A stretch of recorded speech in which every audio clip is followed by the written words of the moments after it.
এটাই না তুমি দেখো লাটা মাইরা বইছে লাউ খাটাত লাউ খাই আও আও করো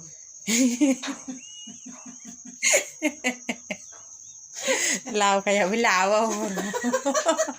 কি সারা কোনো রাস্তা আছে নি শুনো লাউ খাইয়া আও আও আও আও কি অবস্থা অবস্থার ব্যবস্থা আছে চিন্তা করি তো সংক্রান্তি দিন আজকে পিকনিক খাই মানুষ আর এখানে লাউ খাইয়া বলে আও আও করবো তোমরা শুনো হ্যাঁ তে সংক্রান্তি দিন লাউ খাইয়া সবে আর লগে ওই আও আও আও আও আও খাইয়া এটা লাগে সব থেকে ভালো মেডিসিন দেখো মেডিসিন বলে তোমরা শুনো লাউ খাইলে কত রোগ থেকে উপকার হয় জানো নি কেউ জানো না আর লাউ খাটতে সময় বগার বগার করতে লাগে